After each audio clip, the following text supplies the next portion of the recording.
In my last video, we talked about the modes of the major scale, and we looked at the categories of notes within each mode to determine their functions and how they relate to each other. Now, even though looking at things through the lens of chord tones, lie tones, and avoid tones is important, for me and how I view things, there's another important thing through which you can view harmony and harmonic function: bebop scales.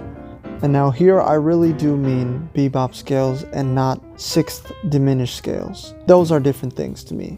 The last video gave us a group of 4 different functional pairs from the major scale, and looking at things through bebop scales in this video will give us each of the notch chords that are in the major scale. I want to say before we go any further that the concepts in this video, and other ones too, are meant to be a tool with which we can simplify our thinking around harmony, but also be creative in our improvisation and in our composition. I have my own way of applying these concepts, and I want to make videos about those things too. That's partly why I'm making all of these theory videos, so that it's easier to talk about things like cousin chords, sixth diminished movement, chord substitutions, and so on. Alright, that's that. Let's quit stalling and get right into it. A long time ago, I seen a video called Bebop for Noobs.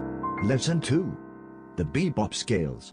The first one is the major bebop scale, which is essentially a regular major scale. Notice how neither the 3rd or the 5th of C major falls on the strong beats of the bar. That is lame. To fix this, the bebop cats started using chromatic passing notes. In this case, an A flat.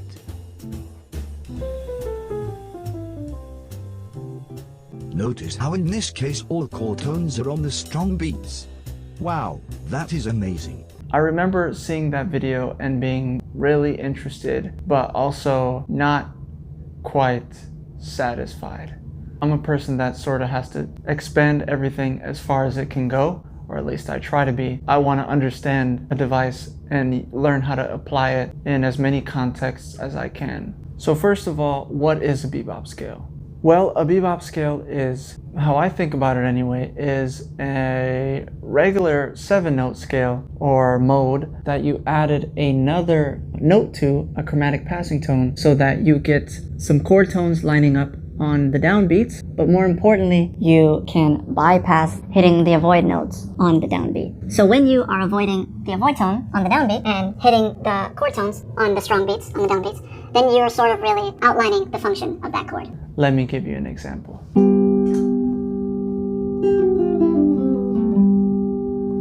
So listen to what happens if I don't include the passing tone and I just leave it as a 7-note scale.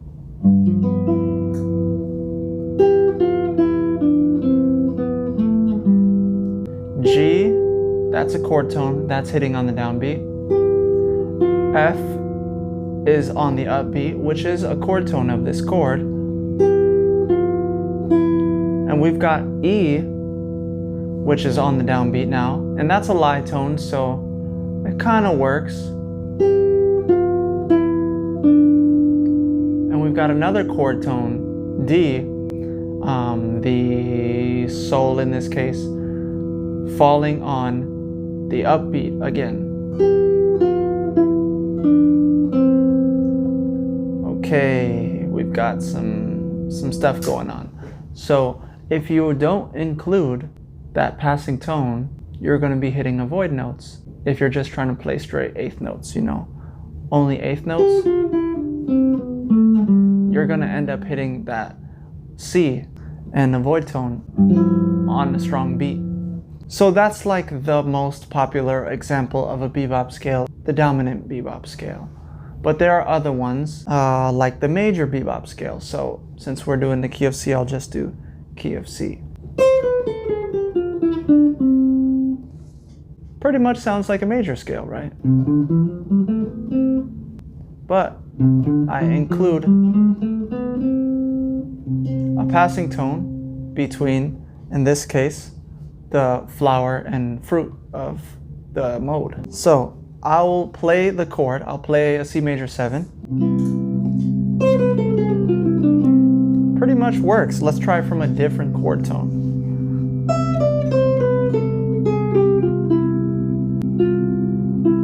So I'm hitting that F on the upbeat, which means that I'm pretty much hitting a few chord tones of C major 7, and equally importantly, I'm avoiding that F from hitting on the downbeat, which really outlines the function of this chord. But if you're familiar with this bebop scale, you'll know that the heart of the chord, B in this case, is not included in the notes that fall on the downbeat. Instead, we have A. So that's kind of interesting. We'll come back to that. Let's do this process with each mode of the major scale. Let's look for a place where we can put a passing tone to get 3 or more chord tones hitting on the downbeat while avoiding hitting the avoid tones on the downbeat. First one we already did. Let's go to Dorian now. Starting on D. All 4 chord tones in this case are on the downbeats. Next one. All the chord tones of that E minor 7 fall on the downbeats, and more importantly, we miss both of its avoid tones. Cool, let's move to F major 7 now. So again, for a major 7 chord, the passing tone has to go between the flower and fruit. Because with the passing tone between the flower and fruit, we maximize the amount of chord tones hitting on the downbeat while still avoiding any avoid tones. But in the case of Lydian and Dorian, we really don't have any avoid tones. That might be a place for some interesting experimentation. Anyway, let's continue. Now we've got G7, which we've kind of already talked about.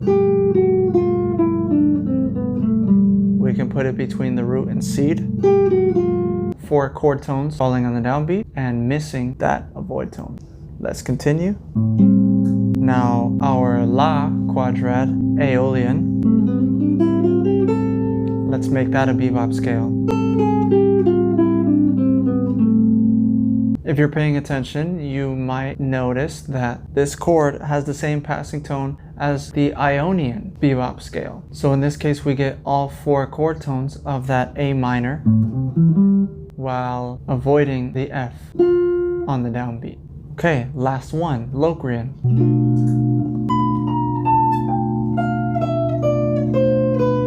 Again, we have all 4 chord tones on the downbeat while avoiding playing C on the downbeat, which again really outlines the functionality of that chord. So if you take a step back and look at what's going on here with these bebop scales, you'll notice almost all of them put the passing tone between the seed and the root. So between, in other words, the 7th note of the mode and the root, except for, like the one I just played, major 7 chords. Because there's only a half step between the seed and the root. So there's no place to put a passing tone there. You have to put it somewhere else. So in the case of the first chord and the 4th chord, you have to put it between flower and fruit. Doing this process with every chord and mode of the major scale makes it so that we only have notch chords. So I'll play through all of them.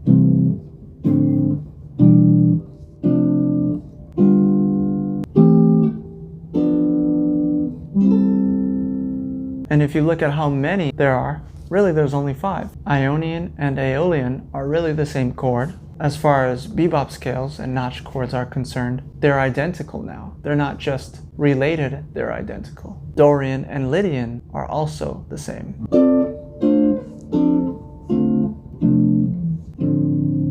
Mixo gets to stay its own chord.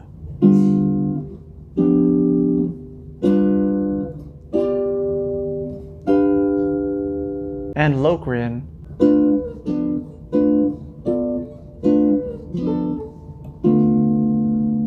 Now Phrygian, in our last video, we talked about how Phrygian was kind of weird because no matter what chord, that Phrygian bebop scale that we played earlier will work over whatever chord quality. I'll just let you hear it. So here's our sort of tonic function notch chord, and I'll play Phrygian bebop.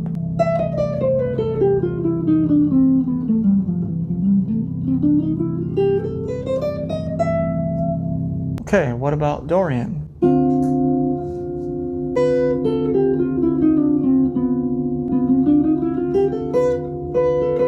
It still kind of works. It gives you some color tones for that chord.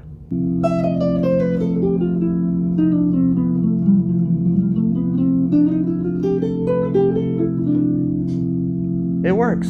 Let's go to the next one. Well, we'll skip Phrygian because obviously Phrygian is going to work over that. Mixo.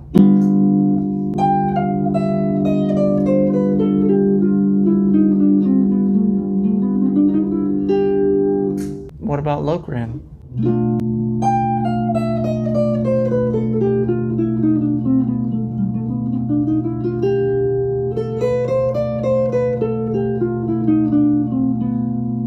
Like I explained before, Phrygian is sort of a very fluid functionality. It just has attributes that allow it to work over anything within the major scale, that is. So let's recap quickly what we've talked about and cover those weird symbols that we saw in the beginning that I haven't really explained yet. In the previous video, we talked about how looking at the modes and the categories of notes within the modes determine the functions of each and how each mode is related to each other. What parts of the scale a certain mode seeks to emphasize, and how you outline a sound by using certain notes and not using other ones, and how closely those sounds are. In this video, we're looking at the modes and the sounds of the modes through a different lens, a different way of emphasizing bebop scales and what notes those bebop scales place on the downbeat, and therefore what notes they avoid hitting on the downbeat. We looked at each of the bebop scales that you can make with the major scale, and the chords that each bebop scale's downbeat notes creates.